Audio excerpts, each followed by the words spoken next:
Kingdom stands in full and unwavering solidarity with Qatar and condemns Israel's strikes on Doha.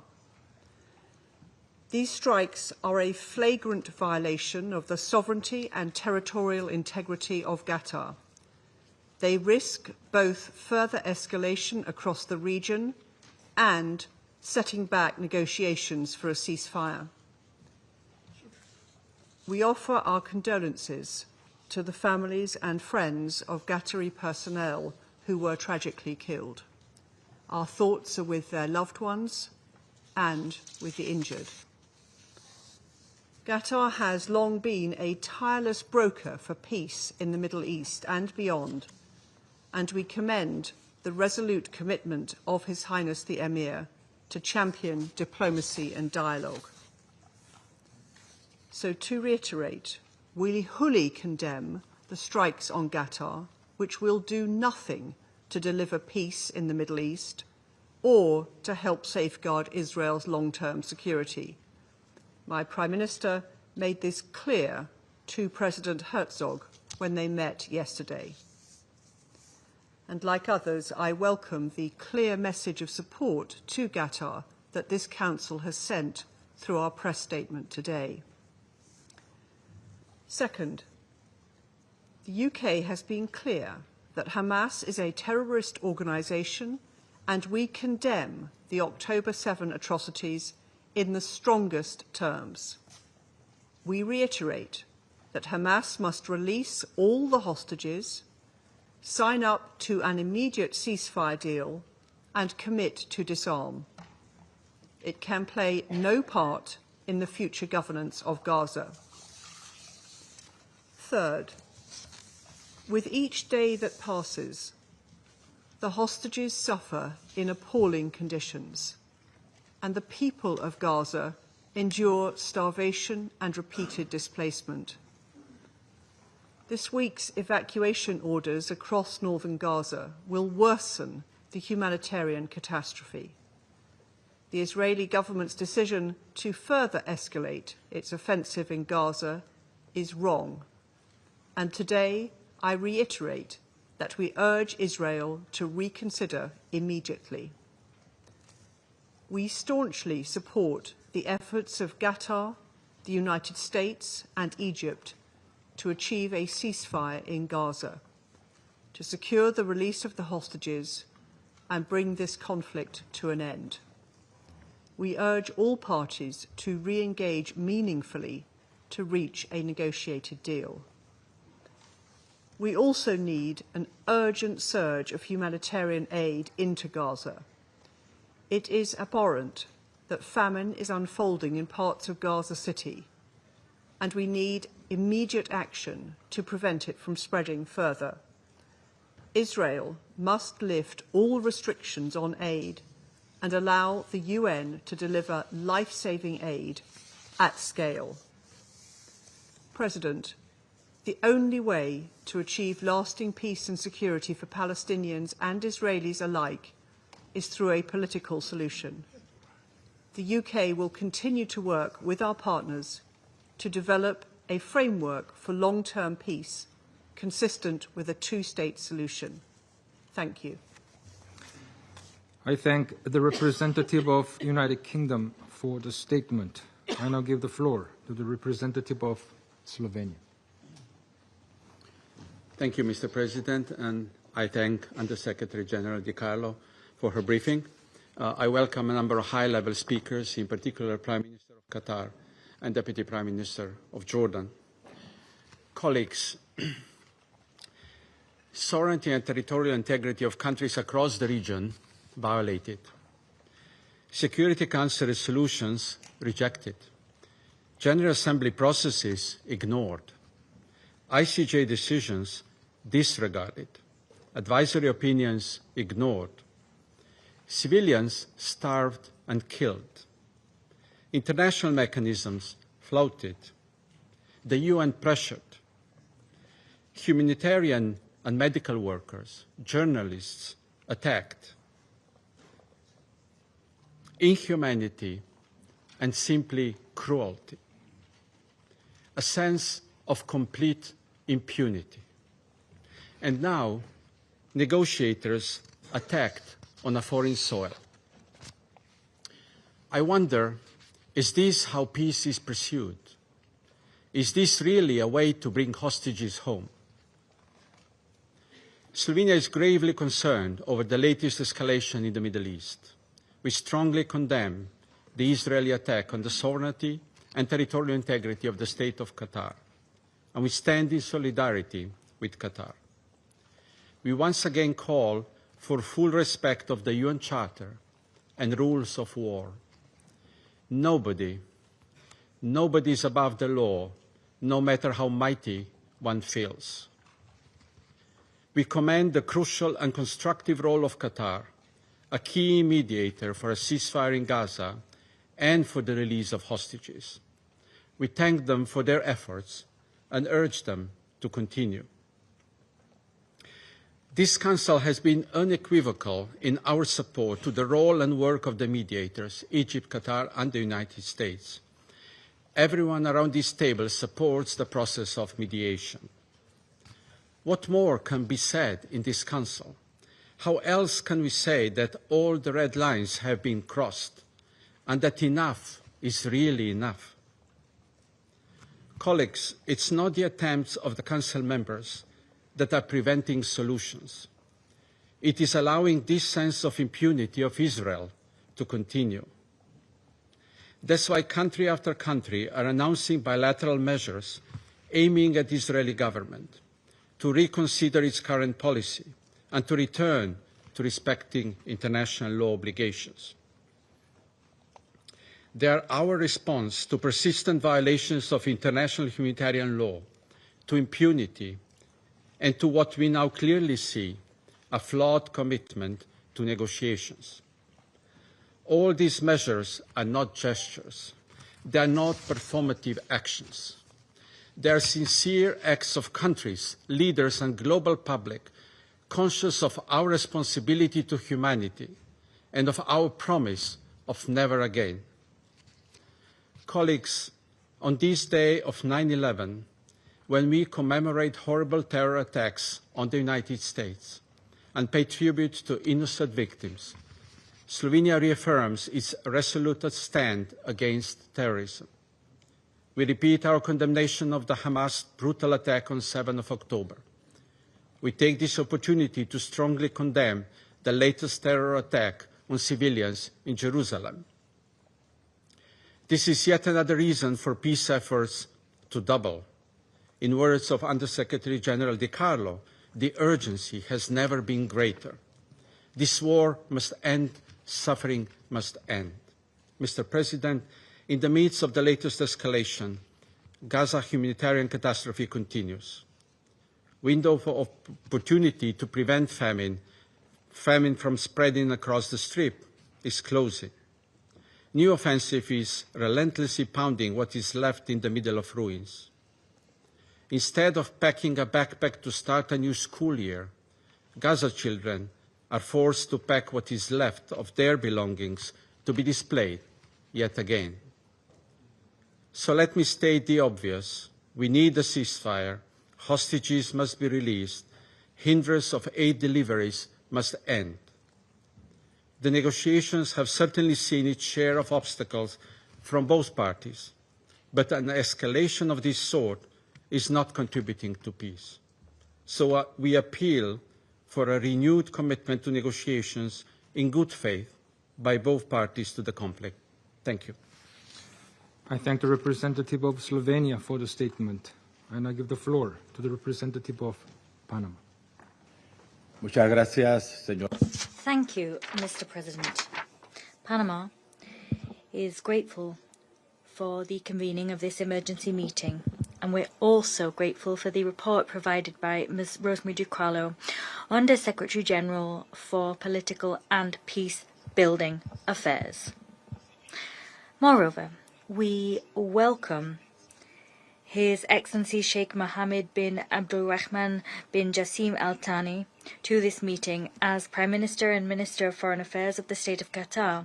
We wish here to convey to him the solidarity of our country with the people and government of Qatar, as his country and the Middle East region withstand a gravely serious ordeal. Moreover, we hail the presence of His Excellency Ayman Safar, the Deputy Prime Minister and Minister for Foreign Affairs and Expatriates of Jordan, and we welcome to this meeting the distinguished representatives of the United Arab Emirates, Egypt, Iraq, Israel, Kuwait and Turkey. They do us a great honour by being with us today. Panama fervently condemns and repudiates the unstoppable tide of violence in the region of the Middle East. The attacks perpetrated against civilians in Jerusalem on Monday, for which Hamas claimed responsibility, are a demonstration of the extremism and terror that this group has sown for decades. Israel's subsequent action in Doha on Tuesday, that was also condemned by Panama, stands as a reprehensible and flagrant violation, one that stands as an attack on the sovereignty, territorial integrity and security of a member state of this very organization. Such acts are breaches of international law and the United Nations Charter. Moreover, they imperil the most fundamental principles of multilateralism, principles that for our country are the very basis of the peaceful coexistence between states. These facts demonstrate that the continued use of force and force alone has not offered, nor will it be able to offer, a solution to this current war. Neither has this exclusive use of force resolved, or will it be able to resolve, the deep root causes that have caused the Israeli-Palestine conflict to rage on for almost 8 decades. On the contrary, the use of force has simply seen the entrenchment of the logic of extremes. It has fueled a cycle of violence which hinders and indeed blocks any path towards a political solution. The result of these acts has been more uncertainty, greater risk to the entire civilian population, including to the hostages that remain in Gaza, and the weakening of the mediation process spearheaded by Qatar, Egypt and the United States. Attacking a state who is acting as a mediator and who has acted as headquarters for negotiations seeking peace, as is the case with Qatar, is a direct strike on the possibility of achieving a ceasefire in Gaza, a ceasefire which is vital to halt the suffering of the Palestinian civilian population and to open a safe environment to allow the immediate, dignified and unconditional release of all hostages who are now not safer but on the contrary facing even greater risk. These irresponsible actions are not simply a threat to the security of the civilian population. They may also have, and indeed did, imperil accredited diplomatic missions in Doha, including the Embassy of Panama, only a short distance away from the attack, some 100 meters. We wish to express our sincere condolences with the families of the Qatari victims and other victims of this attack. There may have been victims from other friendly countries, and that undermines international friendly efforts to guarantee that we have a stable, safe environment crucial for dialogue and negotiation. Mr. President, what occurred in Doha is part of a spiral of violence, which is also reflected in the attacks waged against a humanitarian flotilla in Tunisia and more generally in the devastating situation in Gaza and the West Bank. Panama prioritizes negotiation and dialogue as the only legitimate pathways towards a lasting peace. With that in mind, we invite parties to demonstrate in deed that they are seeking a genuine peace agreement and not seeking to extend the conflict. Moreover, we here underline the fact that no goal, as legitimate as it may be considered to be, can justify the use of means which violate international law or the principle of protecting human life.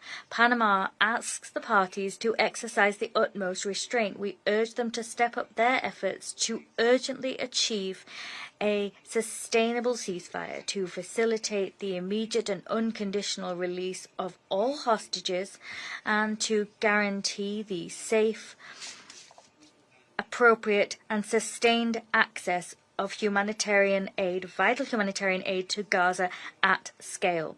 The experience of the temporary truce, however short and fragile it was, demonstrated that it is possible to halt human suffering, just as it is to allow the effective delivery of humanitarian aid in an unfettered way and to make progress with releasing the hostages.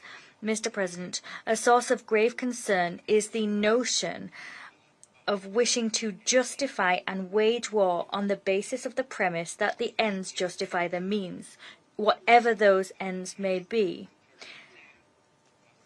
And this our principles must be upheld, whoever is concerned.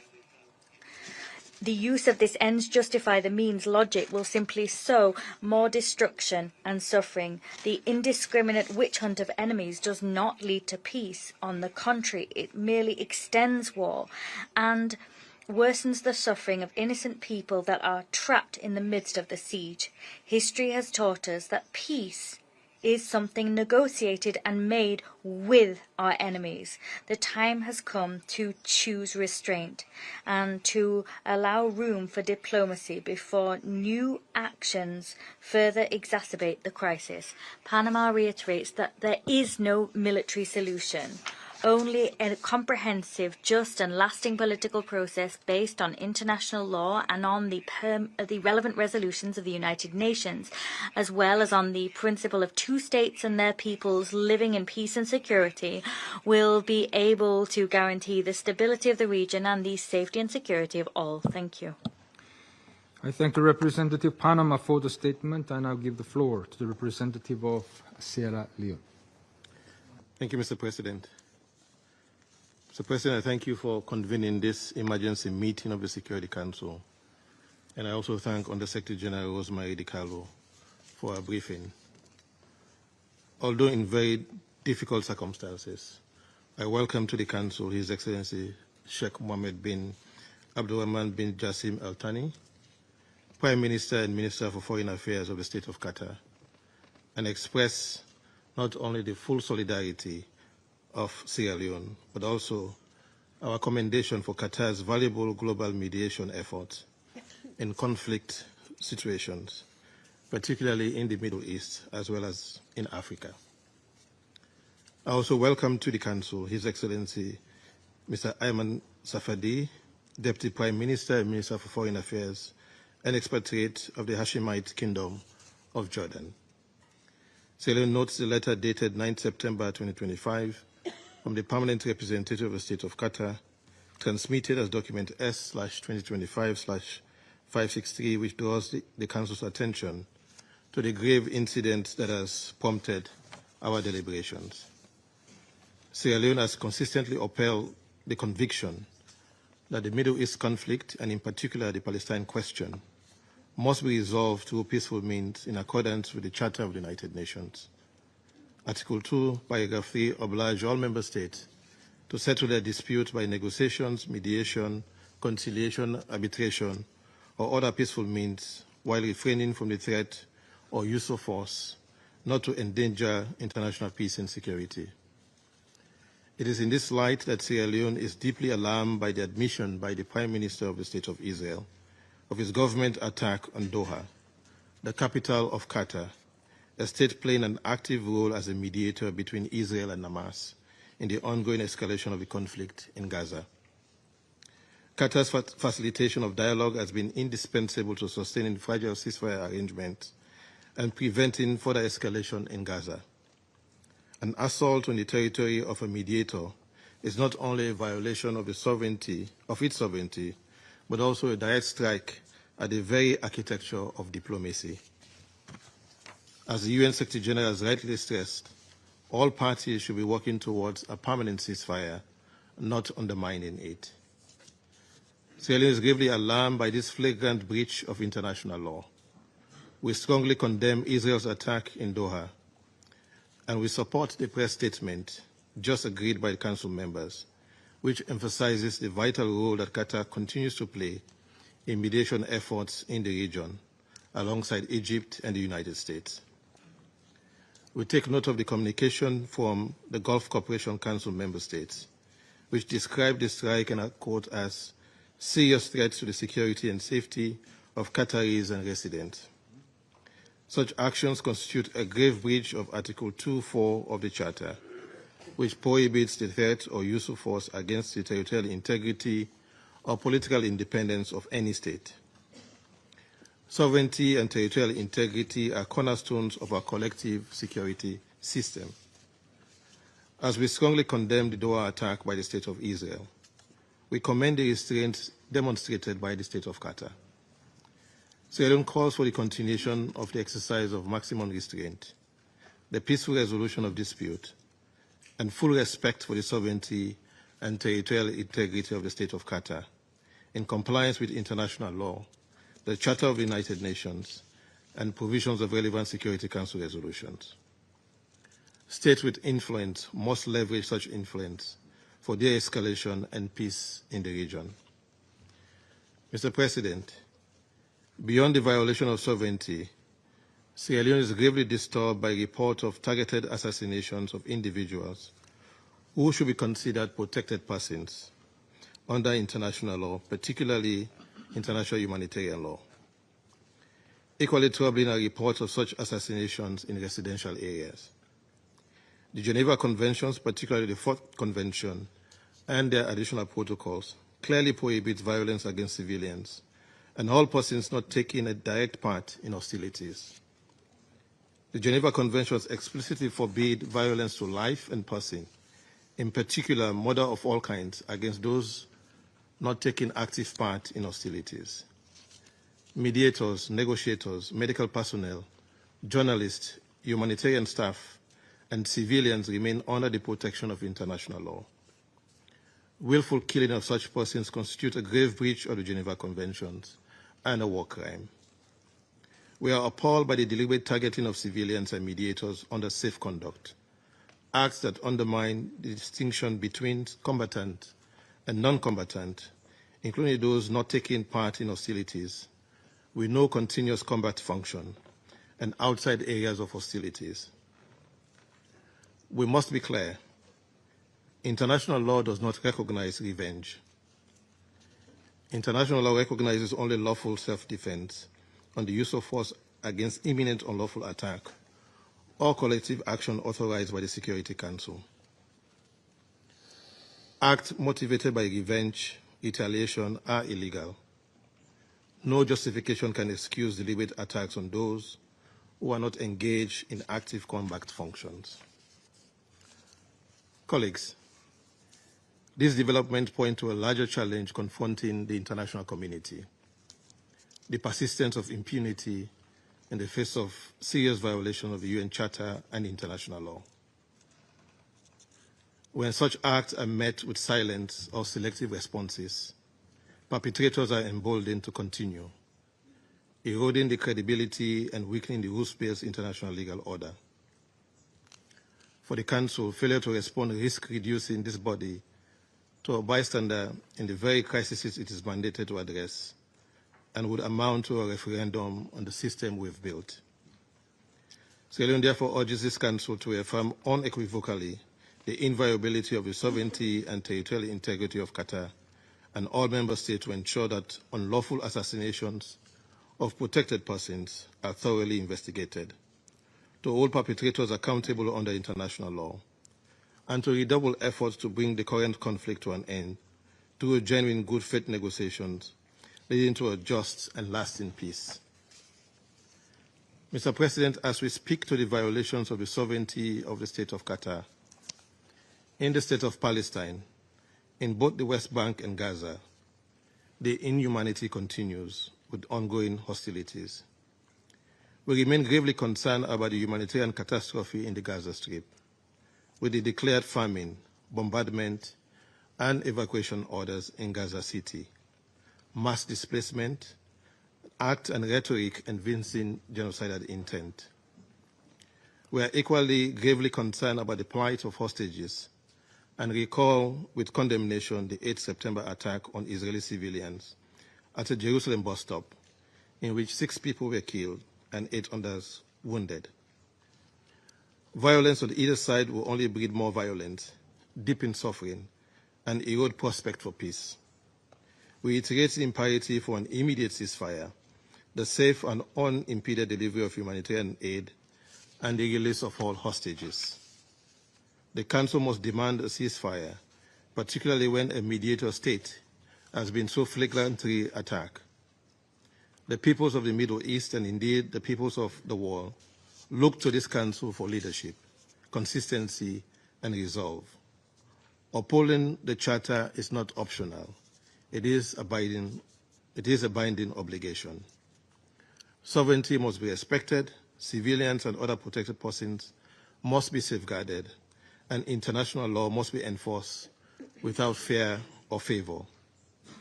Only by doing so can we end impunity, restore confidence in the rules-based international legal order, and open the path to peace. As the Irish poet William Butler Yeats won in The Second Coming, immortalized in Things Fall Apart by the Nigerian author Chinua Achebe, and I quote, "Things fall apart, the center cannot hold. Mere anarchy is loose upon the wall," end of quote. The United Nations is the center of the post-1945 multilateral rules-based system, and the Security Council its nucleus for peace and security. We must therefore act now with unity and determination. Anything less will betray our collective responsibility and the trust that the peoples of the world have placed in us.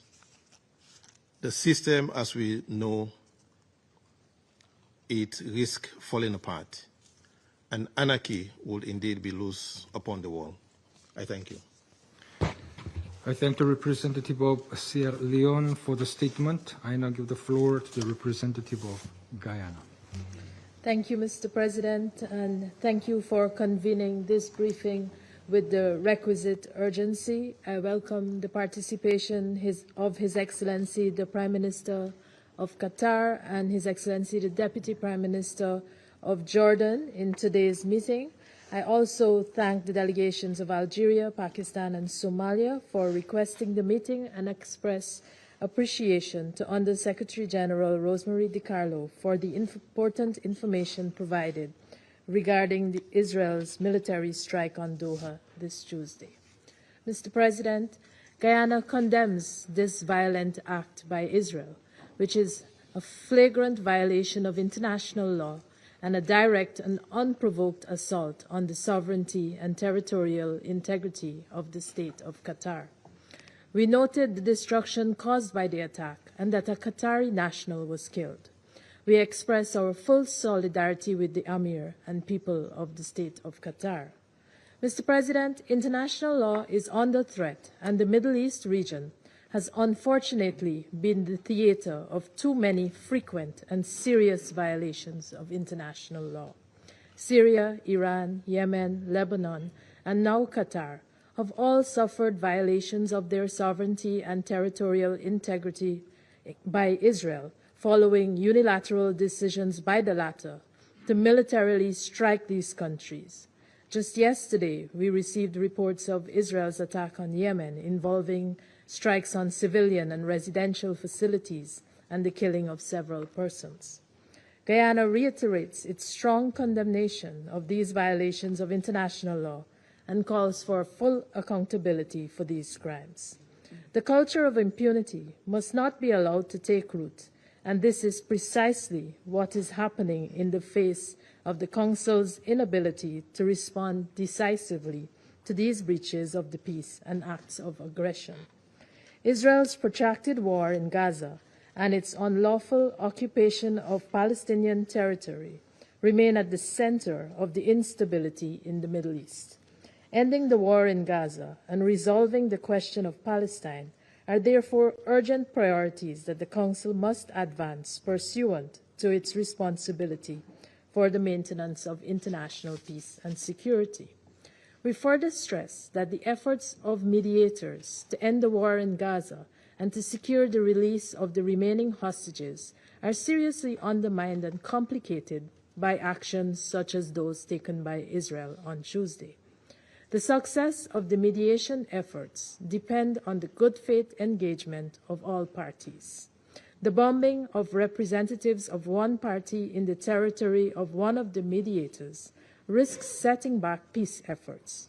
Israel's actions also belie its stated commitment to bring the hostages home.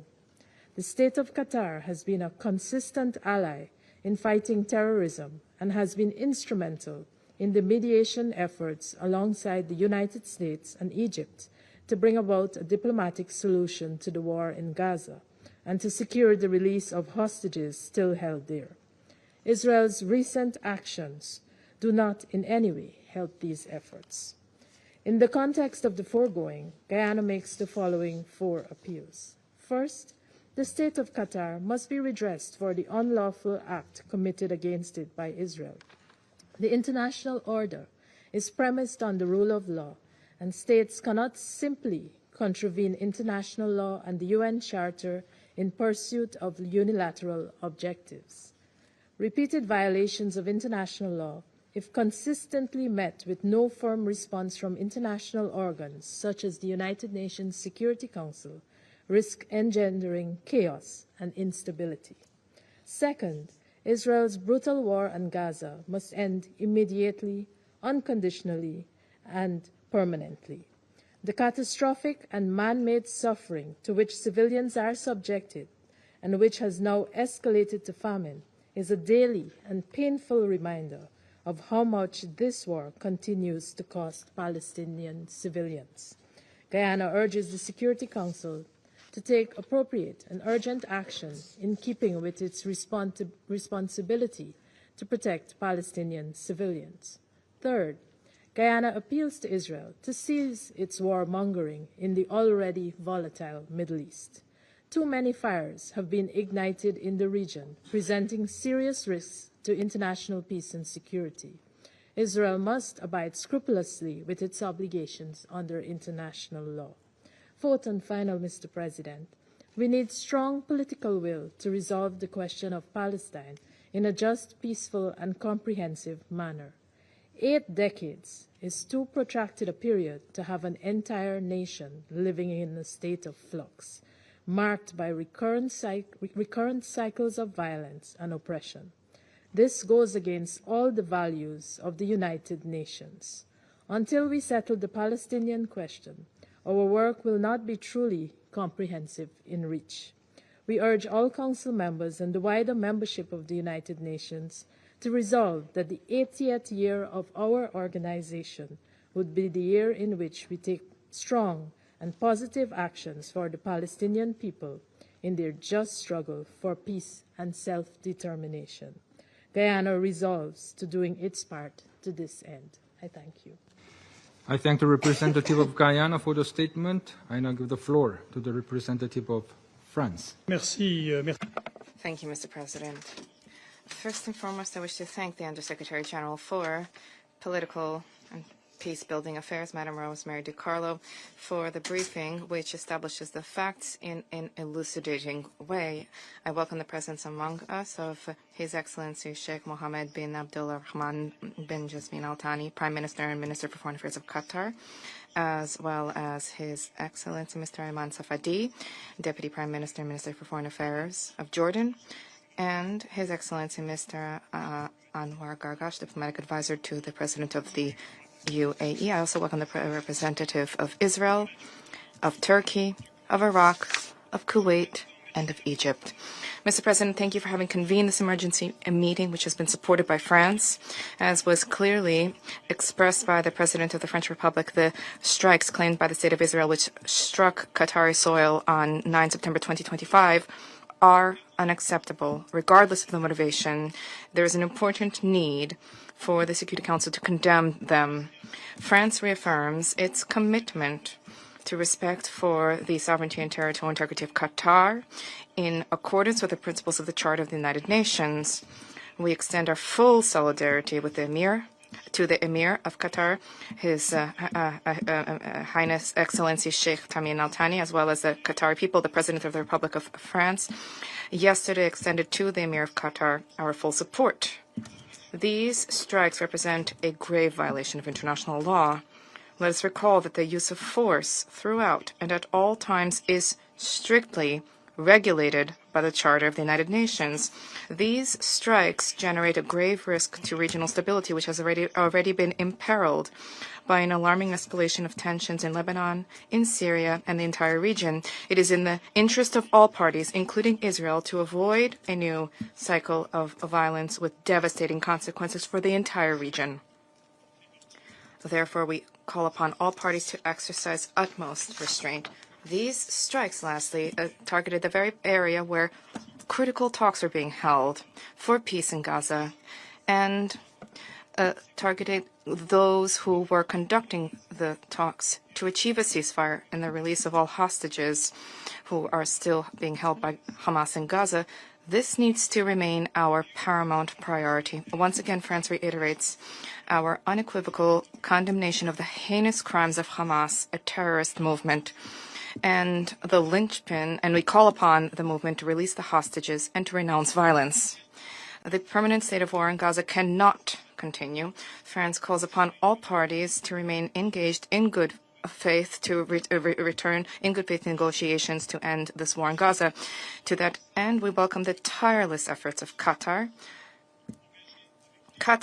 which alongside Egypt and the United States has been engaged in critical mediation efforts, and we are very much grateful to Qatar, a key mediator, and we call upon them to continue mediation to that end. Mr. President, there is an alternative to the cycle of violence.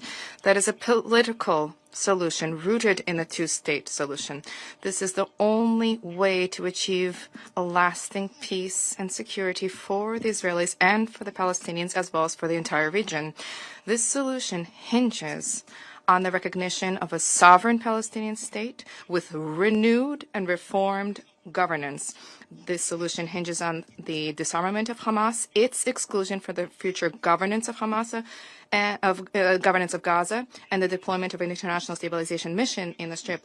And the solution hinges on Israel's regional integration and the ultimate establishment and construction of a robust security architecture for the entire region. We will remain mobilized to achieve a two-state solution, as was the case during the conference in New York, co-chaired by Saudi Arabia. In July, the New York Declaration, the outcome of the work of the conference, sets out a unique roadmap to make the two-state solution a reality. This conference, which will undertake its next step on the 22nd of September during the high-level week of the General Assembly, generates unprecedented political momentum for peace and security for all in the region. This is a path towards peace. Thank you. I thank the representative of France for the statement. I now give the floor to the representative of China. Thank you, President. I thank Algeria, Pakistan, and Somalia for their initiative in organizing this meeting, and I welcome the presence of His Excellency Mohammed, Prime Minister and Minister for Foreign Affairs of Qatar, and His Excellency Safadi, Deputy Prime Minister and Minister for Foreign Affairs of Jordan, His Excellency Mr. Gargash, Diplomatic Advisor to the President of the UAE, and thank USG De Carlo for her briefing.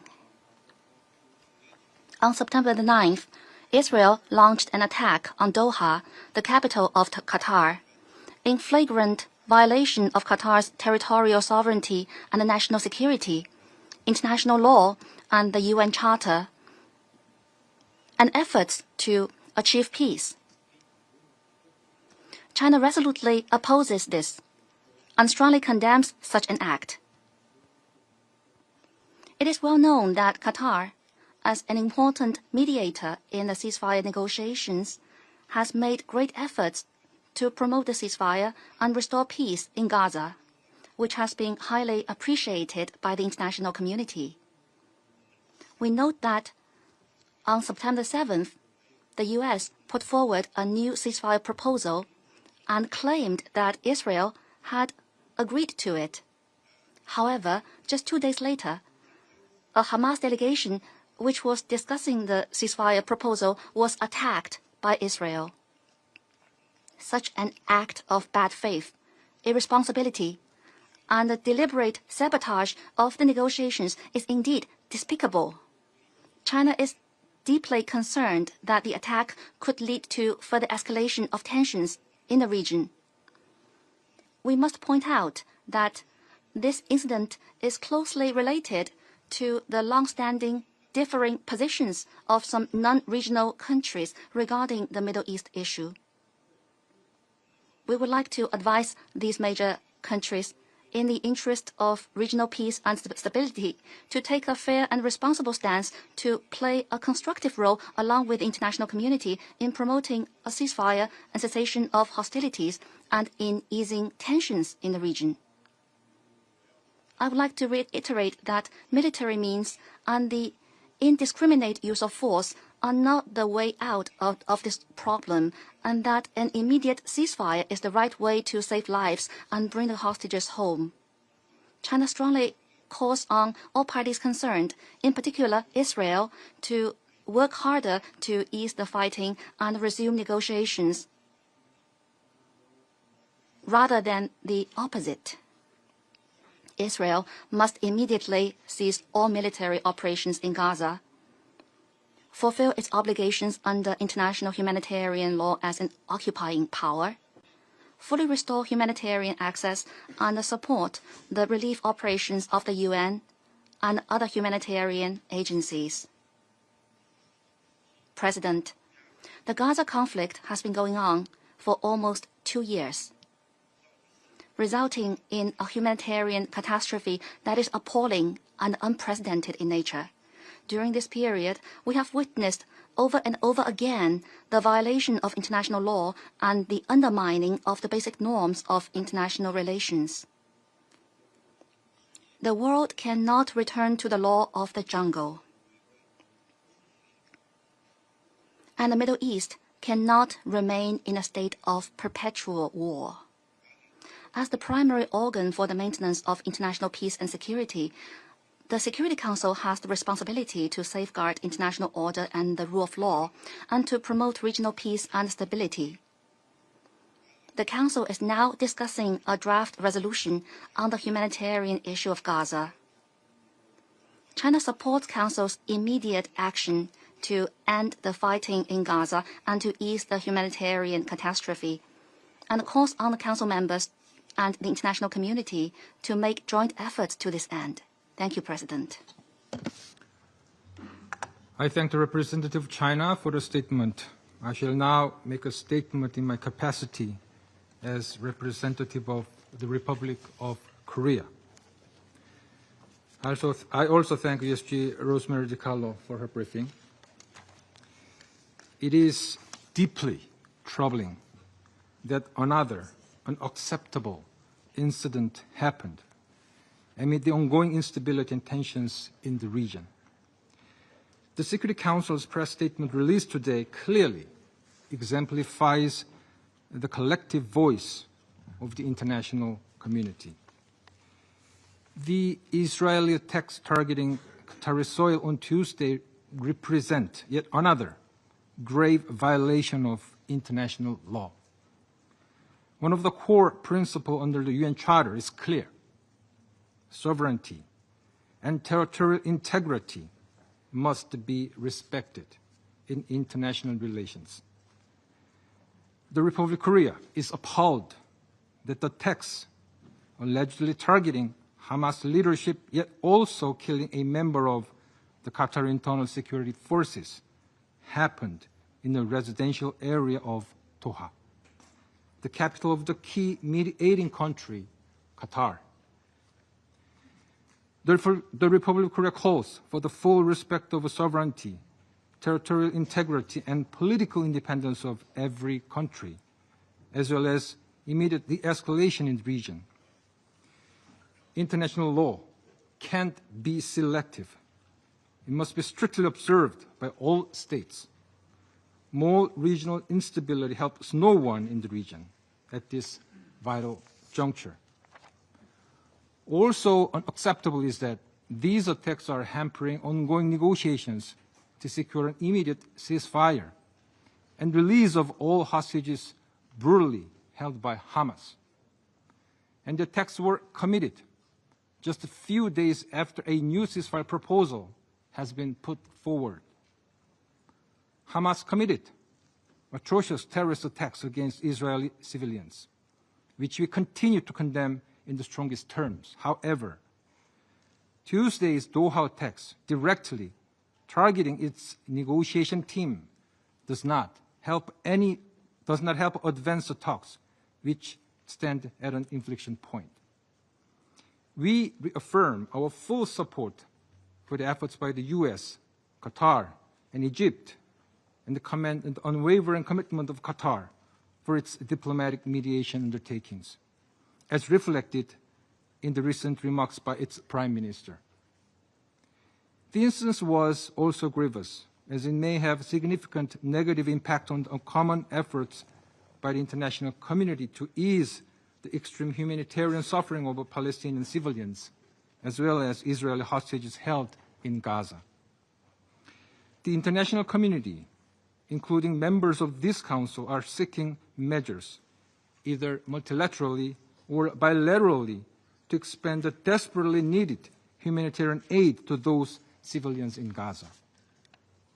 It is lamentable that the government of Israel chose to pursue another act of hostility, rather than actively participating as a direct party to conflict in global humanitarian efforts to halt the famine.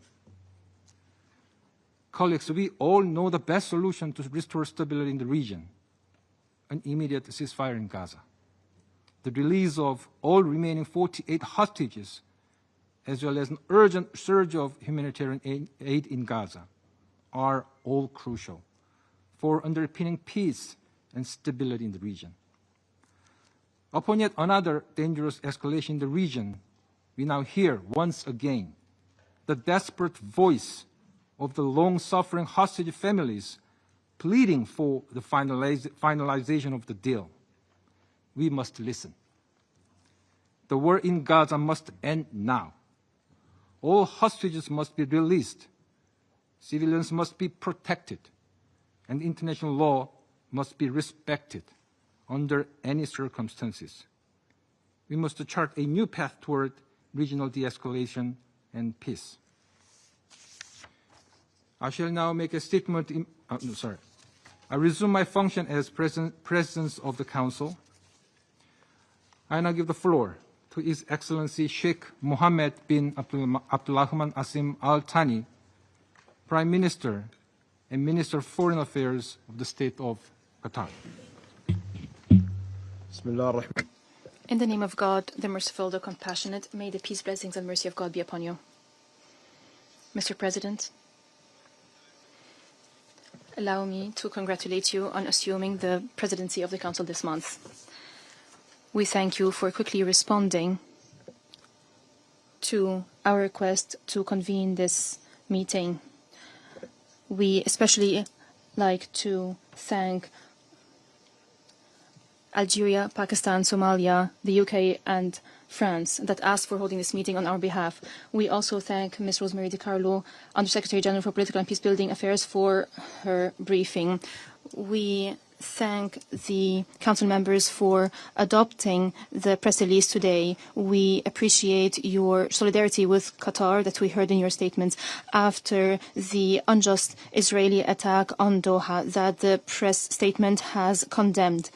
The attack occurred on the soil of a main mediator. The statement stressed the commitment to the sovereignty and territorial integrity of Qatar in line with the principles of the United Nations. We address the Security Council today in light of a dangerous escalation which constitutes a threat to international peace and security and regional peace and security. This is why it is at the core of the mandate of the Security Council as per the Charter. The Israeli attack, an unjust attack, at 3:45 on Tuesday, the 9th of September 2025, targeted a residential area allocated by the state to the negotiating teams. This is part of our ongoing negotiation efforts. These residencies house the negotiating team of Hamas and their families. The residential areas are known to all those who are engaged in negotiations, even diplomats and journalists that have held meetings with the negotiating team knows where these residencies are. We take measures to verify what happened, and it turns out that the casualties included Arif Bado, Saad Mohammed Al-Dosi, who was 22 years old. He was martyred on duty. A number of civilians were also injured, and members of internal security forces working in the compound, they're receiving now medical treatment. We are trying to identify the identity of those affected. It was a residential area, and the attacks terrorized those who live there. This area houses schools and houses different diplomatic residencies. The attack is a violation of the sovereignty of a state member of the United Nations. This attack is far away of the civilized behavior by states that believe in peace. Qatar is making tireless efforts to save lives, and this attack puts the international community before a test. Israel, led by extremists, bloodthirsty extremists, have gone beyond any borders, any limitations when it comes to behavior, not only among states, but among individuals. We are unable to predict what Israel can do. How can we host Israeli representatives when they have commit this attack? Have you heard of any state that is attacking a mediator this way? A state that is attacking negotiating teams that are hosted by Qatar?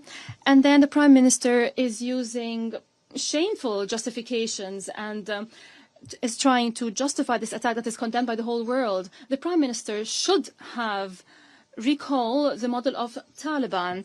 They had a political bureau in Doha, and we had a negotiation channel or a communication channel, and this channel led to reaching an agreement on Afghanistan that led to the end of the war after decades. The US have never targeted the negotiators over these years. On the contrary, the world has seen the success of these efforts in cooperation with the United States under the leadership of Donald Trump to end the longest war in the history of the United States in 2020. This is the approach we pursue. This is the approach that the Prime Minister of Israel is trying to distort.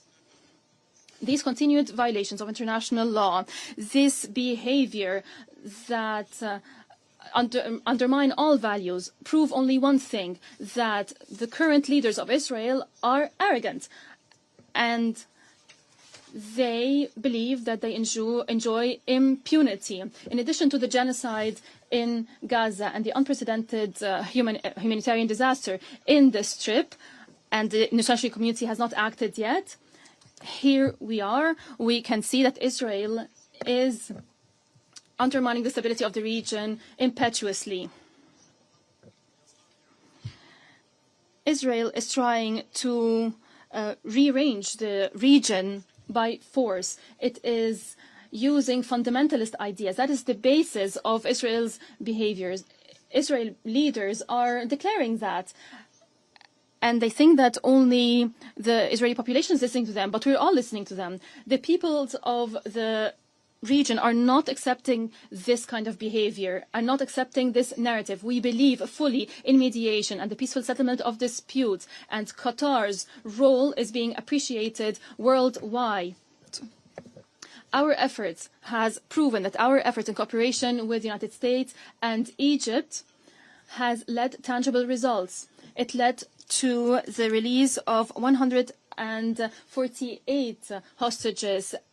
It has led to providing humanitarian aid to Gaza. It was a glimmer of hope, a rare glimmer of hope in this Gaza. But attacking our territories while we were busy with negotiations has uncovered the intention of Israel. It is trying to undermine any prospect of peace. It is trying to perpetuate the suffering of the Palestinian people. The Palestinian people is subjected to unimaginable suffering. It also shows that extremists that rule Israel today do not care about the hostages. This is not a priority. Otherwise, how would we justify the timing of this attack? Because the negotiations were looking at the latest U.S. proposal. The negotiating team of Hamas have been getting together to discuss the U.S. proposal, and the attack occurred. Mr. President, I stand before you today and I urge your august council to bear its historic responsibility. Silence before the law of the jungle and targeting a sovereign country this way undermines international efforts, undermines the prospects of any peace process in our region.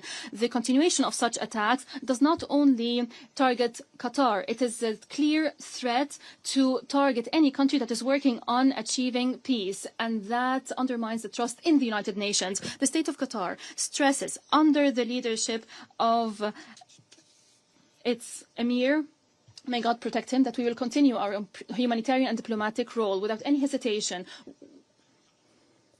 in order to stop the bloodshed. At the same time, we will not condone any attack on our sovereignty. We will reserve the right to respond through tools guaranteed by international law. We call for peace, not war. Peace is our approach, and we will not be deterred by those who call for war and destruction.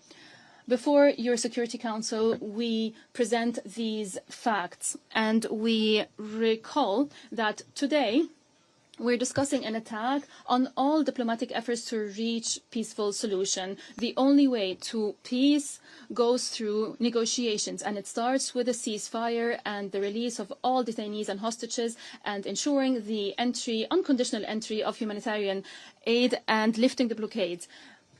Allow me, on behalf of all peace-loving peoples around the world, I would like to be optimistic. We cannot succumb to extremists. We have to continue to pursue peace through the two-state solution, through the establishment of the independent Palestinian state, fully sovereign on Palestinian national soil according to international resolutions. We need two states, two peoples living side by side in peace. This will only be achieved through the adherence of the principles of international law. I thank you. I thank His Excellency Sheikh Al-Thani for the statement. I now give the floor to the representative of Israel.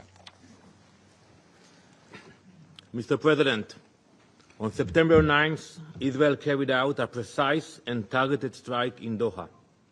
The strike targeted Hamas leaders who for years have planned and directed attacks against Israel, many times making these directives from the luxury confines in Doha. These terrorists were the sole target of the operation. The men targeted were not legitimate politicians, diplomats, or representatives. They were the masterminds of terror. They orchestrated the massacre on October 7th, murdering civilians, kidnapping children, raping women, wiping out entire communities. As the smoke still rose from the massacre, even as the attack was still unfolding, Hamas leaders in Qatar appeared live on television, proudly broadcasting their celebration. While Israelis hid in safe rooms, fled from gunfire, and endured murder, kidnapping, and rape, Hamas's leaders feasted and congratulated themselves in real time. These are the same men who called for jihad to escalate the conflict. They called for blood, not peace. They wield terror, not negotiation. And the terror has not stopped. Just days ago, at Ramot Junction in Jerusalem, Hamas terrorists opened fire on a bus stop crowded with children and adults. 6 innocent people were murdered, among them a 25-year-old who had immigrated from Spain, recently married and building his future in Israel, a rabbi who had dedicated his life to teaching the next generation, 2 residents of the community, struck down in their own neighborhood. Among the wounded was a woman 8 months pregnant, left to fight for her life and the life of her unborn child. These are not numbers. They are lives, families, futures stolen. When the gunfire stopped, the bus and the pavement around it were drenched in blood. This is what terrorism looks like. Mothers clutching babies, a bus stop turned into a battlefield, a community scared in seconds. This is a reality we face in Israel. Terror raising its ugly head almost every single day. And let this council be reminded, there can be no immunity for terrorists. Hamas immediately praised the killers as heroic and exceptional, later claiming full responsibility for the attack and calling the massacre of innocent people a natural response. There is nothing natural about this. It is terror, pure and simple. Today, 48 innocent people are still held hostage by Hamas. Their families live in daily pain. It has been more than 700 days that innocent people have been trapped in Hamas captivity. 700 days of cruelty and abuse. Hamas has used them as bargaining chips, turning their suffering into currency. But let me be clear, there is no immunity for terrorists. Not for those who commit it, and not for those who enable it. Israel has agreed to President Trump's ceasefire proposal. We are ready to stop the fighting, but Hamas refuses. They keep the world waiting. They are in no rush. They have the time. Indifferent to the human suffering that their delay causes. And who suffers from this refusal? Not the leaders of Hamas, living abroad in the Ritz-Carlton in Doha. They don't suffer, they have the time. But the hostages languishing in their cells and the people of Gaza used as human shields. From the start, Hamas's strategy has been to embed its weapons among civilians. They hide rockets in schools, command centers in hospitals, and tunnels under homes. They put their own people in harm's way, then cry crocodile tears when civilians are hurt. Our fight is with Hamas, not with the people of Gaza, not with the state of Qatar. Israel will continue to take precautions to protect innocent lives. That is the difference between us and those who glorify massacre and terror. Like in the Bible, like Cain in the Bible, who was marked for the murder of his brother, so too are Hamas's leaders marked for their crimes. It doesn't matter where they hide, whether in the tunnel in Gaza or in a luxury hotel abroad. The mark of Cain is upon them. For too long, Hamas leaders have been sheltered not only in Doha, but in Beirut, Tehran, and elsewhere, parading as politicians and statesmen while acting as terrorists. They are treated like celebrities, when in reality, they are commanders of massacre and barbarism. This false disguise of legitimacy gave them freedom to move, to buy weapons, to recruit through so-called humanitarian networks, and to spread propaganda on international platforms that should have rejected them. This strike sends a message that should echo across this chamber. There is no sanctuary for terrorists, not in Gaza, not in Tehran, not in Doha. There is no immunity for terrorists. And yet, here in this Council, some members chose to give Hamas legitimacy, even protection. Israel will not. We will act against the leaders of terror wherever they are hiding. Mr. President, we have heard today in this Council allegations about a breach of the territorial sovereignty of Qatar. But one must ask, where were these concerns when sovereignty was violated by terror itself? On October 8, when Hezbollah launched rockets across Israel's border, when Houthis fired a ballistic missile at Ben Gurion airport, or just days ago, when a Houthi drone crashed into the arrivals hall of Rabon airport, injuring civilians. How can anyone hide behind allegations appealing to the principles of international law while giving legitimacy to those who openly glorify October 7th and continue to plot terror? Mr. President, this brings me to Qatar. Prime Minister Al-Thani, the time for Qatar to choose has come. For too long, Qatar has harbored terrorists, offering Hamas leaders sanctuary in luxury hotels while they orchestrate massacres and terror attacks. History will not be kind to accomplices. Either Qatar condemns Hamas, expels Hamas, and brings Hamas to justice, or Israel will. Mr. President, the world has faced moments like this before. Today, the world remembers the devastating terrorist attacks of September 11th.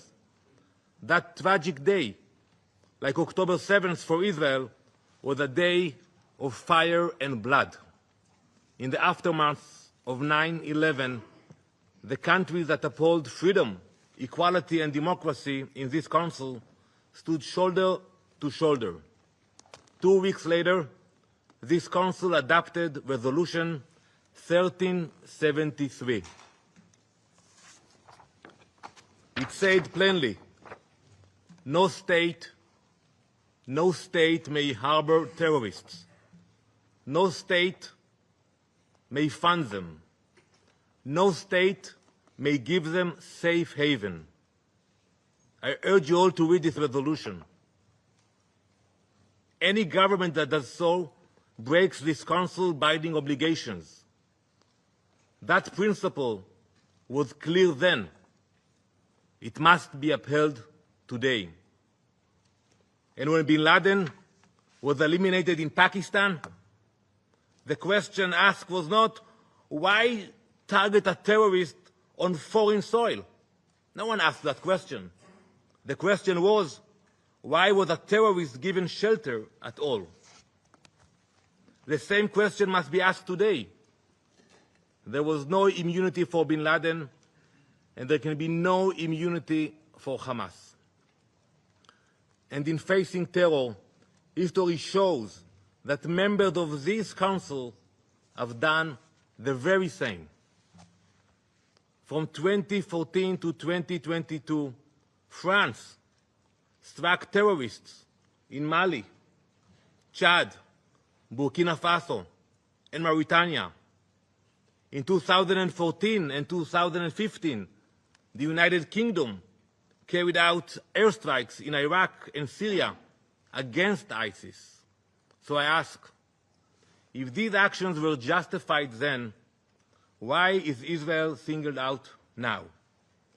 Why are claims concerning sovereignty invoked only against Israel and ignored when others act to defend themselves? Is Israeli blood worth less? The question to ask is not why Israel targets the mastermind of terror, but why they are sheltered abroad, while hostages starve in captivity and Gazans are left to suffer. Israel's fight is not only Israel's. It is a fight of all who believe in democracy against those who worship death and violence, light against darkness, civilization against barbarism, justice against terror.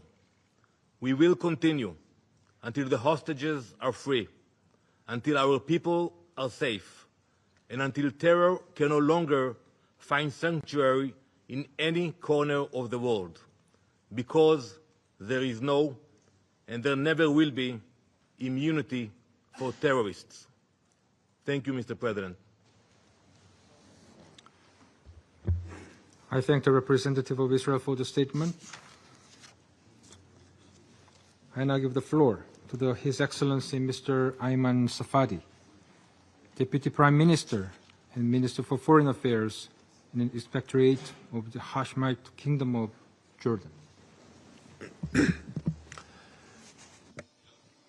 In the name of God, the merciful, the compassionate, Mr. President, I congratulate you on assuming the presidency of the Council, and I thank Under-Secretary General De Carlo for her briefing. Esteemed colleagues, a rogue government soaked in the blood of innocent people, imbued with extremism and hatred, does not care about international law, is not deterred by human values, considers itself above the law, uses brutality to impose a racist ideology and to achieve expansionist goals that threatens peace and security in the region and the world. This is the reality of the Israeli government.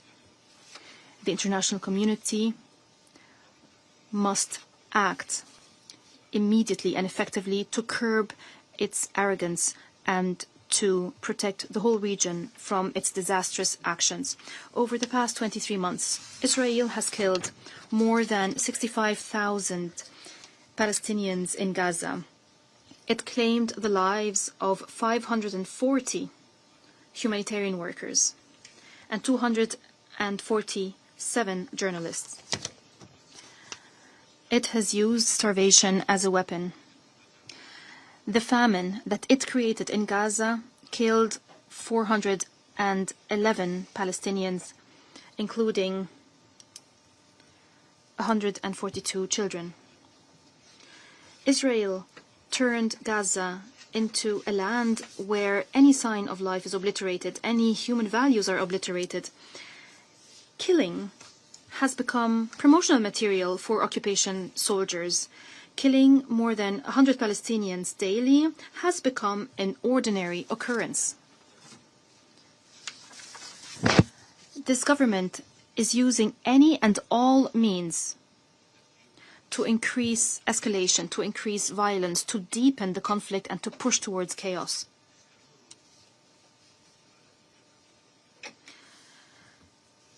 It continues to commit genocide in Gaza.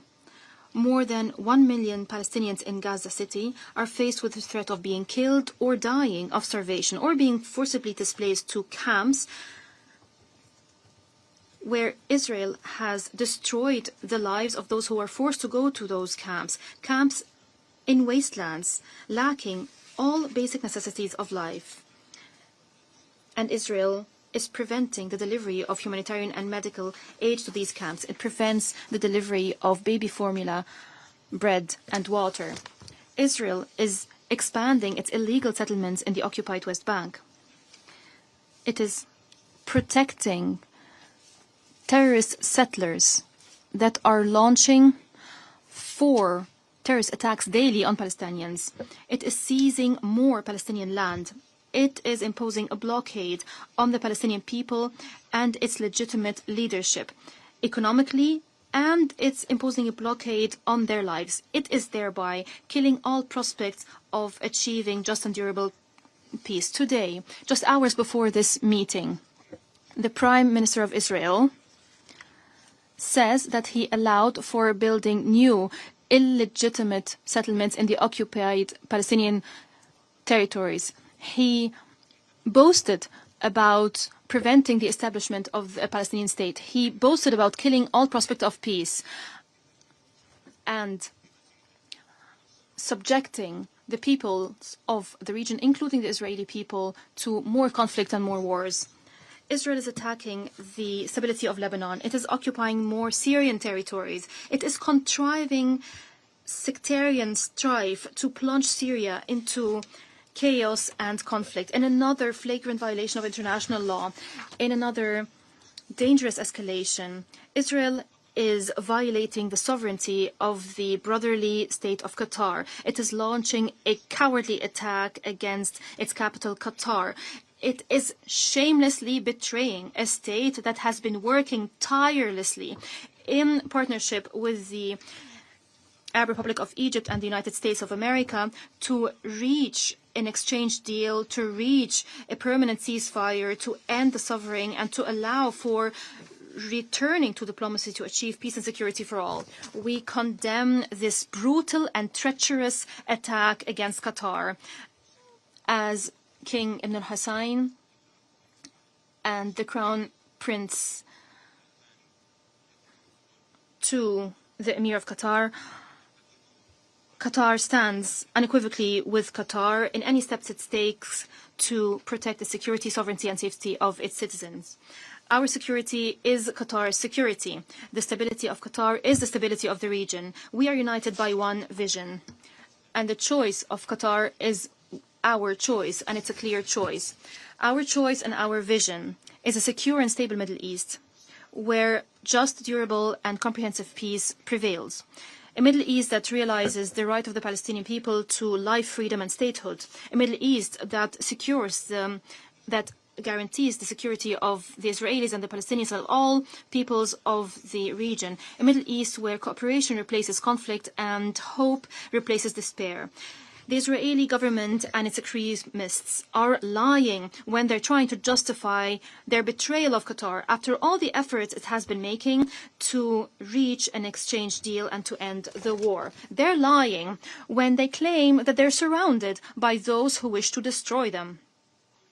All Arab countries are committed to achieving just and durable peace that ensures the security of Israel, ensures that it has normal relations with the countries of the region in the context of implementing the two-state solution that ends the occupation and that establishes an independent, sovereign Palestinian state on national Palestinian soil along the lines of the 4th of June 1967, in line with international resolutions, living in peace and security side by side with Israel. Israel has yet to engage positively with the Arab Peace Initiative of 2002, the declaration of the Conference on the Two-State Solutions that was organized by the Kingdom of Saudi Arabia and the French Republic last July, which was attended by 125 states, confirmed unequivocally that we choose the just peace. The meeting that will be held here in the United Nations as a follow-up to this conference offers an opportunity to all states to support peace efforts by recognizing the Palestinian state and by supporting the two-state solution as the only way to achieve peace. We want just peace. But the reality is that there is no Israeli partner now to work with to achieve said peace. Esteemed colleagues, your august Council holds the responsibility of protecting peace and security, and it has the tools. Use those tools, apply international law and the Charter of the United Nations, which form the basis of your legitimacy. Use those tools.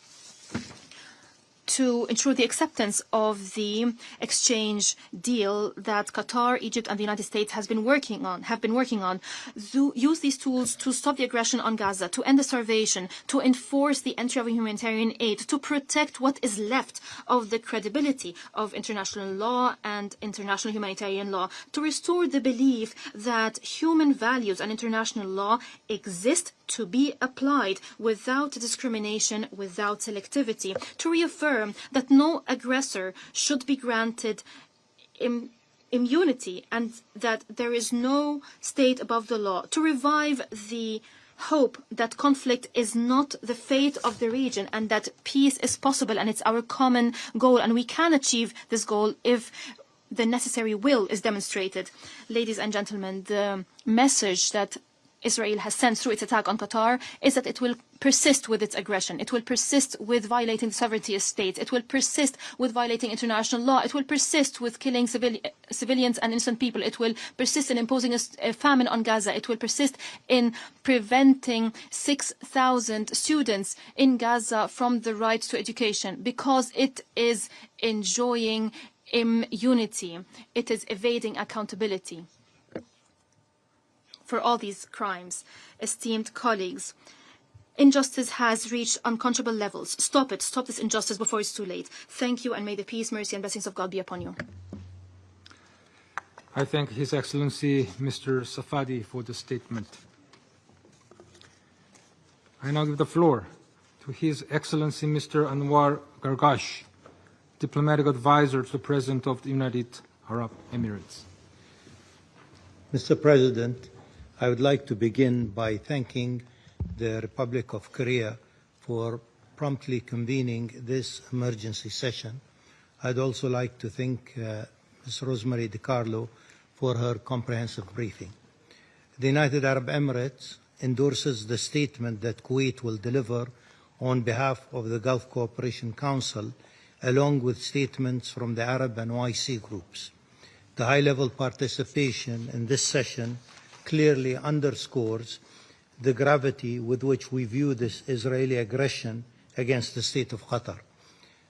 Mr. President, the UAE has condemned in the strongest terms the blatant Israeli attack against the state of Qatar, which represents a flagrant violation of Qatar's sovereignty and the Gulf state's security. It is a serious assault on international law, including the UN Charter, and it is an irresponsible escalation that threatens regional stability and international peace and security.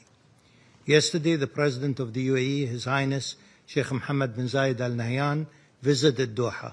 He reaffirmed our complete solidarity with Qatar, its leadership and people, and our firm support for all measures that Qatar takes to protect its sovereignty, territorial integrity, and the safety of its people.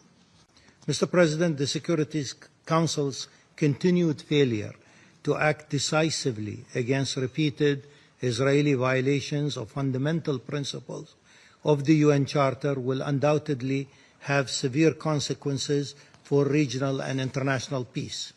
This unprecedented attack against Qatar also seriously undermines prospects for peace and ending the war in Gaza.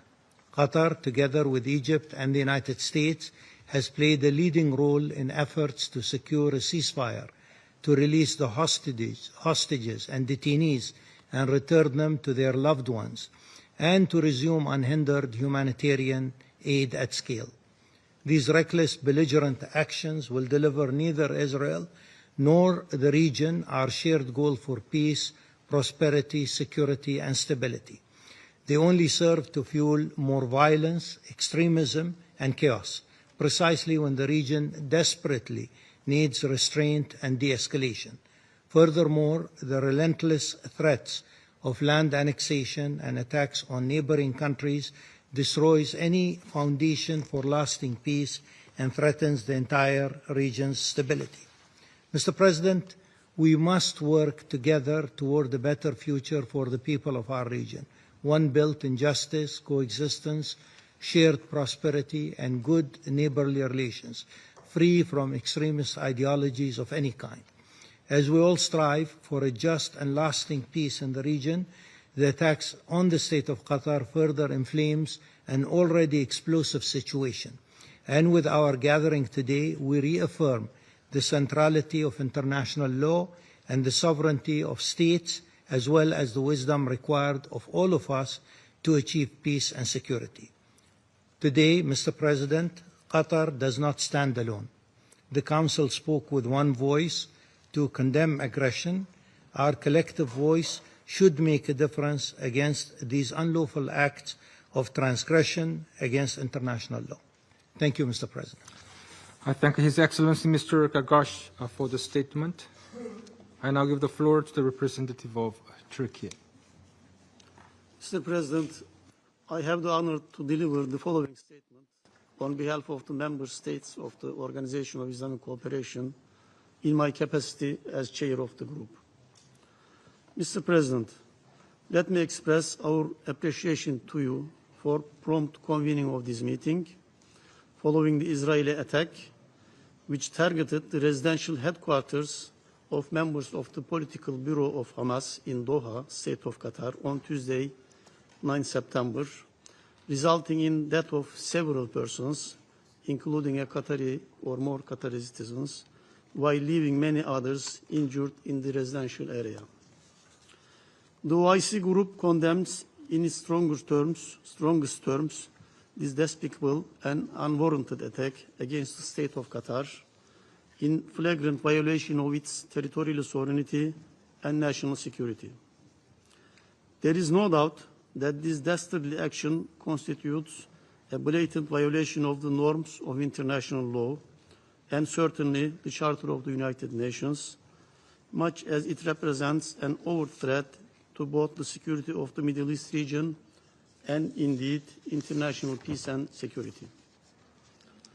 Indeed, this attack represents state terrorism and is part of a pattern of systematic policies and ongoing efforts by Israel to destabilize the region.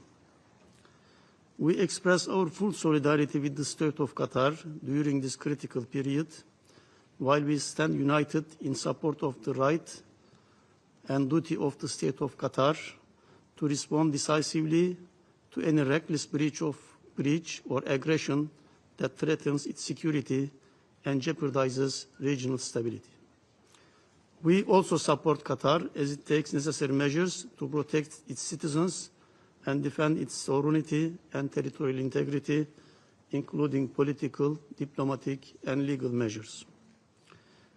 We commend the tireless and sincere efforts made by the State of Qatar under the leadership of His Highness Sheikh Tamim bin Hamad Al-Thani, Emir of the State of Qatar, in the areas of mediation, de-escalation, and peaceful resolution of disputes in the region and beyond. These efforts are crucial to maintaining international peace and security in accordance with the Charter of the UN. We appreciate the commitment of the State of Qatar to continue its steadfast and constructive approach of standing with its brothers and friends and in advocating for just humanitarian causes, thereby strengthening the foundations of international peace and security.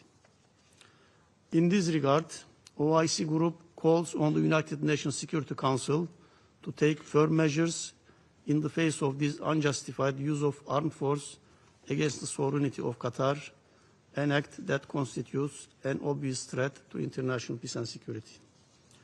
Accordingly, we call on the Council to hold Israel accountable for this act of aggression. OIC Group recognizes that this latest act of aggression against a peace-loving, mediating state in our region is yet another example of the impunity which has continued to characterize Israel's relations with the countries in the Middle East. It has become obvious that the absence of any deterrent measure by the United Nations, and especially this Council, has continued to embolden the Israeli authorities in its incessant violation of international law and the charter of this organization. We recall the unwavering position of the Organization of Islamic Cooperation pursuant to its charter, as well as its various summit and ministerial resolutions, which firmly reject any aggression against the sovereignty and security of any of its members. We call on the international community to strongly condemn this illegal attack against Qatar as a way of promoting, supporting and defending noble principles of peace and security within the global setting. I thank you again, Mr. President. I thank the representative of Turkey for the statement.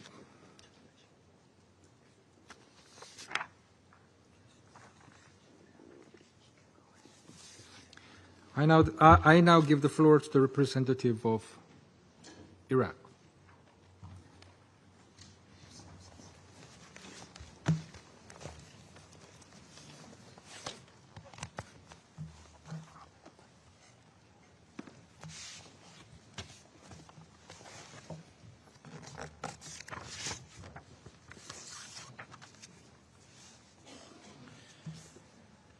سيد رئيس المجلس. Mr. President, I would like to seize this opportunity to congratulate you on assuming the presidency of the Security Council this month. We also thank and express our gratitude to the Republic of Panama for assuming the presidency of the Security Council last month. We also express our deep appreciation for the efforts to convene this emergency session. Mr. President, the Middle East region is currently on a dangerous slope as a result of the reckless, ongoing actions of the Israeli entity. And at a time when voices are rising, demands are growing for calm and de-escalation, for intensifying diplomatic efforts, and for ending the ongoing bombardment of the occupied Gaza Strip and the series of crimes committed there. Amidst all of this, the Israeli entity is once again deliberately trying to drag the region and the world onto a dangerous path by committing a blatant attack on Tuesday, September the 9th, 2025, targeting residential buildings where a number of members of Hamas political bureau reside in the Qatari capital, Doha. This attack resulted in the death of a number of people, including a Qatari citizen, in addition to a number of injuries. The attack took place in a residential area that includes also a school and houses. We reiterate that this attack constitutes a flagrant violation of all international laws and norms. It is a serious threat to the security and safety of citizens and residents of the state of Qatar. These repeated attacks by the Israeli entity are nothing but acts of aggression against the entire region and a flagrant threat to international peace and security. As such, we call upon the international community to shoulder its legal and moral obligations in the face of these attacks. We stress the need for firm and strict international positions, especially in the Security Council. This attack represents state terrorism and comes in the context of systematic policies and continuous attempts by the Israeli entity to destabilize security and stability in the region. It requires a policy of zero tolerance for such reckless behavior, this constant tampering with the security of the region, or the targeting of the security and sovereignty of states. Mr. President, the Arab group condemns in the strongest terms the Israeli attack on the Qatari capital, Doha, and the threat to the safety and security of its citizens, as well as the violation of the safety and sovereignty and territorial integrity of the Qatari state. We support the state of Qatar within the framework of its right and duty to act decisively against any reckless violation or aggression that undermines its security and threatens the stability of the region.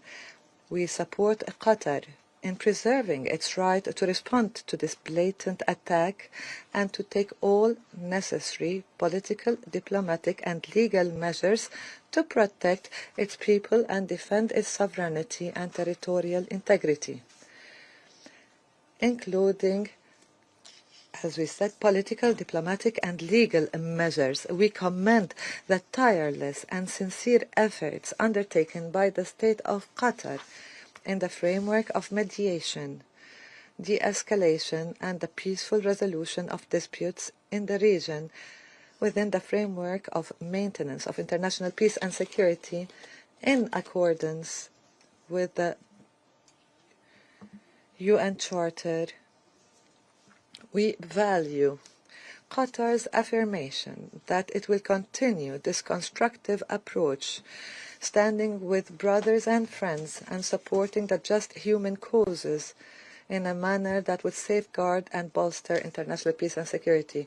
The current phase also requires the redoubling of our efforts, and that our top priority should be to stop the targeting of civilians and save the regions from the evils of war. Mr. President, the foundations of protecting regional and international security, which are your responsibility, require us to stand today to stop these attacks immediately, to hold accountable those who threaten our security and stability, to hold the Israeli entity legally and politically responsible for these irrational and reckless acts, and take all measures to stop these violations and ensure their non-recurrence. Thank you, Mr. President. I thank the representative of Iraq for the statement.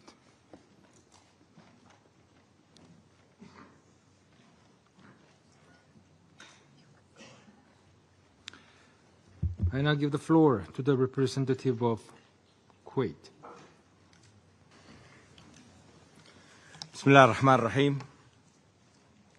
In the name of God the Merciful, Mr. President, I have the honour of issuing this statement on behalf of the members of the Gulf Cooperation Council, namely UAE, the Kingdom of Bahrain, the Kingdom of Saudi Arabia, the Sultanate of Oman, the State of Qatar, and my country, the State of Kuwait. We congratulate you on acceding to the presidency of the Council this month. And we wish to convey to you our gratitude to Panama for the presidency of the Council last month. We also thank Ms. DiCarlo for her briefing. Mr. President, today we are making this joint statement in order to reaffirm our unwavering solidarity of the Gulf with the brotherly nation of Qatar. We categorically reject any and all violations of its sovereignty, security, and its stability. We recall our collective position, which has remained unchanged, namely that the full responsibility for these heinous acts and their consequences falls on Israel's shoulders squarely. We will not tolerate any attack on the security of our countries or on the stability of our region. Mr. President, we condemn in the strongest possible terms Israel's criminal, cowardly and flagrant attack on Tuesday the 9th of September of this year.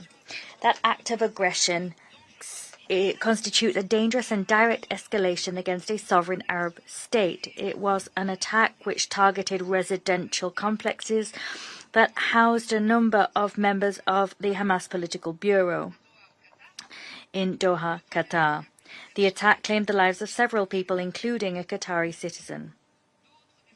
Other people were wounded, and the attack occurred in a residential neighborhood which included a school and housing. We convey our condolences to our brothers in Qatar.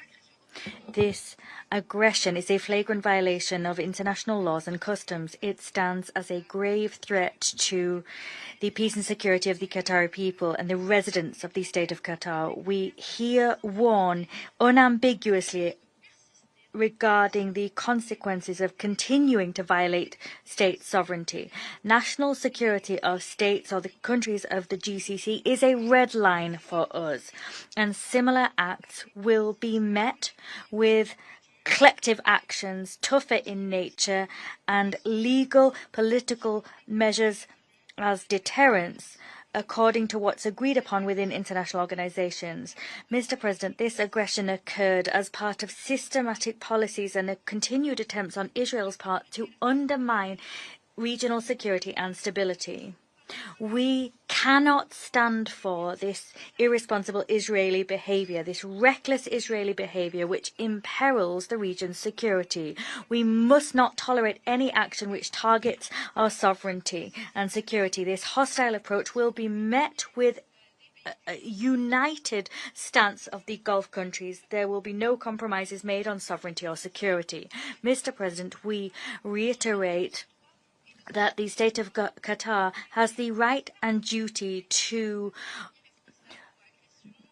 deal with any aggressions or violations which undermine or threaten stability in the region. It can do so in the strongest terms. Qatar has the right to respond to the heinous attack and to take all measures necessary to respond to it in order to protect its people, defend its sovereignty and its territorial integrity. This includes taking diplomatic, political and/or legal measures. We reiterate that this right is enshrined in the United Nations Charter. We recall that dealing resolutely and firmly with this aggression will act as a deterrent to those tempted to undermine the security of a state. This aggression was not only against Qatar but against the region as a whole. The attack constitutes a flagrant threat to international peace and security. We consequently urge the international community as a whole to shoulder its legal and moral responsibilities in terms of these rogue attacks, and we urge the international community to hold the perpetrators accountable. In this connection, we insist that there is a need to adopt decisive, resolute measures as blocks and as regions. This applies also and particularly to the Security Council. The Council must adopt practical and immediate measures, including clear measures to deter any further acts of aggression, and the Council must lever all accountability tools to ensure that this flagrant aggression against the sovereignty of a state that plays a central role in de-escalation efforts does not occur again. Mr. President, we commend the sincere efforts of the State of Qatar under the leadership of Sheikh bin Mohammed Al-Thani, Emir of Qatar. We commend their efforts to mediate, de-escalate and to resolve disputes through peaceful means in the region. They've also done this with a view to protecting international peace and security in accordance with the UN Charter. Attacking a loyal mediator torpedoes the chances of calm. It destabilizes the region and erodes the chance of peace. To conclude, Mr. President, the countries of the GCC will remain resolved to continue all efforts to promote international peace and security. We stand shoulder to shoulder with the State of Qatar, a brotherly state, and we call for this aggression to be referred to specialized international mechanisms. The international community must hold the attackers accountable immediately. Thank you. I thank the representative of Kuwait for the statement. I now give the floor to the representative of Egypt.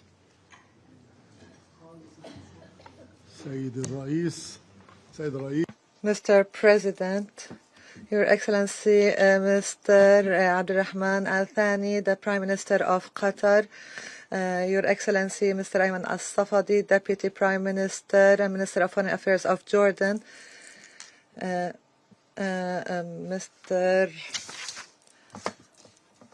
Anwar Gargash, Diplomatic Advisor to the President of the UAE. We gather today to discuss the aggression that was unacceptable against the state of Qatar, that was making tireless efforts alongside with Egypt and the US to achieve ceasefire in Gaza Strip and achieve security and peace for the Palestinian and Israeli peoples alike. Israel's cooperation and appreciation of these efforts was a treacherous aggression on Qatari territory under unacceptable pretexts. Mr. President, Israel committed an aggression against an Arab country that was not the first of its kind and will not be the last since the beginning of the crisis in Gaza.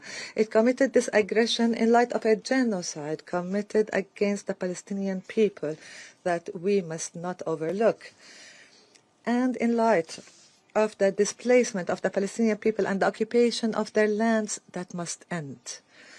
Unfortunately, Israel will continue this aggression and these crimes as long as the Security Council and the international community do not take serious measures to deter Israel from its policy of extreme aggression and its repeated violation of international law and the Charter of the UN. Mr. President, Egypt would like to highlight the following points. First, Egypt condemns in the strongest terms the blatant aggression against the state of Qatar, which targeted the political bureau of Hamas movement in a flagrant violation of the provisions of international law and the UN Charter. Egypt stresses its full solidarity and its position in support of the brotherly state of Qatar that made strenuous efforts that should be appreciated and praised by all to stop the war in Gaza and to achieve stabilization in the region. Egypt stresses that the international law and the UN Charter guarantee to Qatar and Arab countries that have been subjected to similar Israeli aggressions, it guarantees them all the options to address this aggression, which the Security Council should not stand by in its face. The Israeli aggression clearly reveals the party that is hindering the achievement of a ceasefire agreement, and the party that wishes to prolong the war for extremist political and religious goals aimed at displacing the Palestinian people and attempting to liquidate their cause, as well as for internal reasons that we all know. The aggression targeted Qatar, which is making tremendous efforts with Egypt to reach this agreement, and aimed at a meeting that was scheduled to discuss the latest offer to stop the war and proposals to do that, which of course will further cause difficulties and make it difficult to reach a solution within the negotiations. Third, this brutal attack clearly reflects the ideology of Israeli politics, which knows nothing but the language of killing, destruction and aggression, an ideology that does not distinguish between right and wrong and is even assaulting those who are helping it. And we wonder, how do mediation efforts succeed? How can they succeed in convincing all parties in the region of the feasibility of a peaceful solution while Israel is attacking the mediators who facilitate this solution, who are the mediators for it? Egypt stresses that the military option and the method of imposing solutions by force have not worked for Israel, as all fronts of the conflict are still burning and tensions prevail due to repeated Israeli aggressions. The wall of hatred is taking root again. In fact, the only breakthrough in this landscape was achieved only at the beginning of the year due to mediation efforts that succeeded in achieving a ceasefire that we had hoped will be sustained had it not been for Israel's desire to prolong the aggression. Fifth, Egypt calls for intensifying efforts to stop the Israeli war against Gaza Strip, which has claimed the lives of more than 64,000 martyrs. We call for saving Gaza Strip from a famine that is killing its population and stop the occupation practices in the West Bank and East Jerusalem. We remind you of that humanitarian catastrophe in Palestinian territories that is exacerbated by Israel's siege and crimes. We call upon the Council to immediately adopt a resolution under Chapter 7 that stops the Israeli aggression against Gaza and supports the efforts of the mediators. We reiterate that the Middle East will not witness or know peace or stability except through a just and comprehensive solution that achieves an independent Palestinian state on the June 4, 1967 borders with its capital, East Jerusalem. 6. Egypt underscores its continued adherence to peaceful solution to all crises in the region and its efforts to establish peace and end wars. Perhaps our latest endeavors has been manifested in the success of our efforts to mediate between the state of Iran and the International Atomic Energy Agency, the IAEA, and the signing of the Cairo Agreement yesterday to resume technical cooperation in an effort to achieve calm and restore trust between all parties and create an atmosphere that is conducive to regional security and stability. In this context, we stress our firm determination to save the defenseless Palestinian people from the ongoing aggression against their land, especially in the Gaza Strip, and to help in the reconstruction of the Gaza Strip under the full supervision of the Palestinian Authority. In conclusion, Mr. President, we reaffirm our position to stand firmly with our brothers in the state of Qatar and to support any measures Qatar takes in defense of its national security. We call upon the Council to immediately take a decisive decision to deter Israel and stop its war against the Gaza Strip and the countries of the region, and to confront the state terrorism by Israel before Israel sends the region into a regional war that no one can afford. The time has come for the international community to have a unified position that is firm against Israel and oblige Israel to abide by the international law, renounce violence, and embrace peace as a path. Qatar is not alone. Your Excellency, Sheikh Mohammed, Egypt and national security are all at stake, and thank you, Mr. President. I thank the representative of Egypt for the statement. The representative of Pakistan has asked for the floor to make a further statement. I give them the floor. Thank you, Mr. President. I am obliged to take the floor to respond to some comments.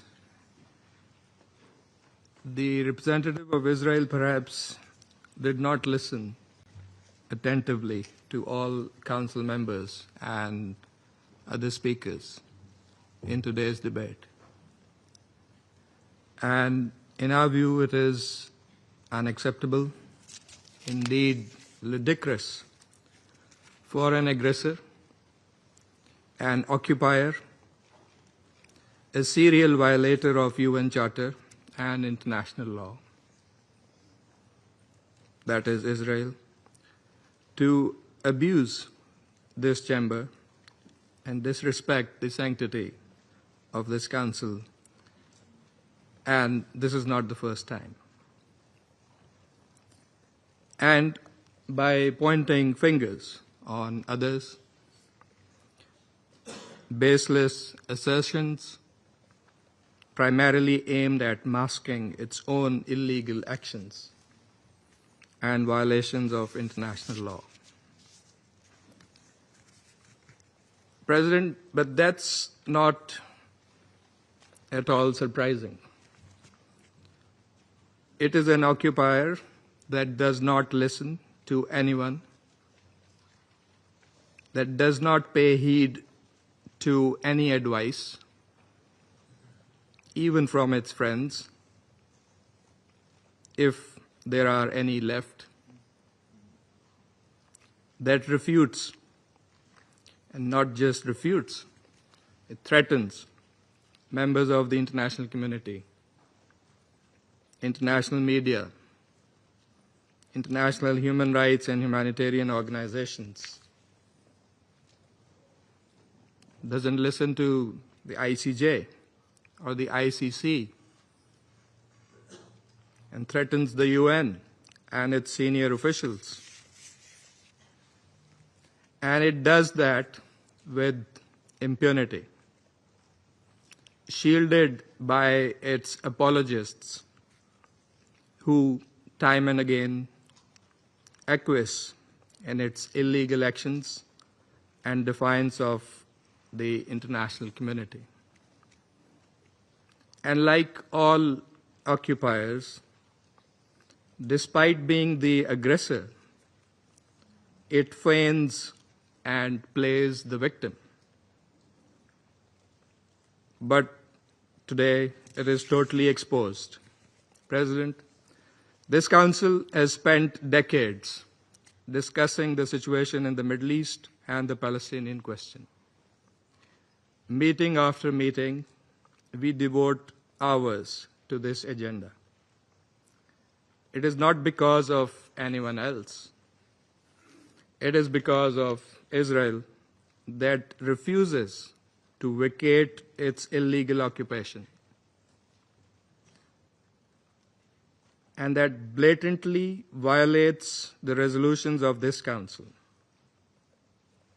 It's because of that we have these discussions. Israel also chose to refer to an unrelated incident and make misleading remarks regarding Pakistan in an effort to justify its own illegal actions and violations of international law. Pakistan's position on that incident has been clearly stated and is publicly available. The international community is well aware of Pakistan's frontline role and sacrifices in the international community's fight against terrorism. The entire world, including our partners, acknowledge that Al-Qaeda was largely decimated due to Pakistan's counterterrorism efforts. And we remain committed in this global, collective endeavor. We cannot accept insinuations from an irresponsible rogue state that is, in fact, the perpetrator of worst kind of state terrorism that we are witnessing in Gaza and, in fact, in the occupied Palestinian territories for decades. And we reject any false analogy, as has also been done by Qatar. For whatever way it interprets the statements in this Council, the occupying power must go back and read carefully the statement issued by the Security Council today. And let me read it out loud here. A statement that normally should have been stronger, but nevertheless has been unanimously adopted by the Council. The members of the Security Council expressed their condemnation of the recent strikes in Doha, the territory of a key mediator, on 9 September. They expressed deep regret at the loss of civilian life. Council members underscored the importance of de-escalation and expressed their solidarity with Qatar.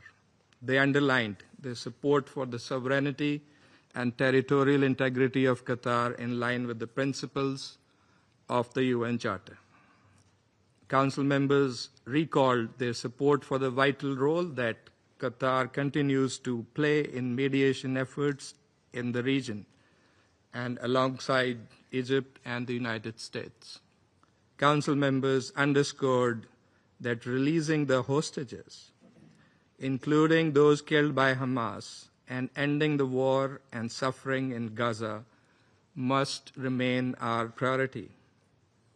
In this regard, they reiterated the importance of the ongoing diplomatic efforts of Qatar, Egypt, and the United States, and called for the parties to seize the opportunity for peace. That is why we are here this afternoon in this Council. I thank you.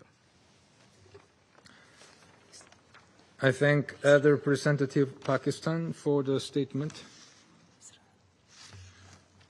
The representative of Israel has asked the floor to make a further statement. I give them the floor. Thank you, Mr. President. You know, if the distinguished colleague from Pakistan wanted to read the statement, he could have done it at the beginning of the session. But I want to refer to your words. You know, maybe you got offended from the word of my speech, and I apologize for that. But I make sure that in my speech I stick to the facts. And the fact is that Osama bin Laden was killed in Pakistan. And no one condemned the US. And when other countries in this council attack terrorists, no one condemns them. and that is the issue of double standards. When you apply different standards on Israel, then the standard you apply on yourselves, that is the problem of this institution. So yes, you cannot change the fact that 9/11 happened, and today we mark this day. You cannot change the fact that Osama bin Laden was in Pakistan and he was killed on your territory. But I would ask you, when you criticize us, and I'm sure it will continue in the future, think about the issue of double standards, which standards you apply to your country and which standards you apply to Israel. Thank you, Mr. President. I thank the representative of Israel for the statement. There are no more names inscribed on the list of the speakers. The meeting is adjourned.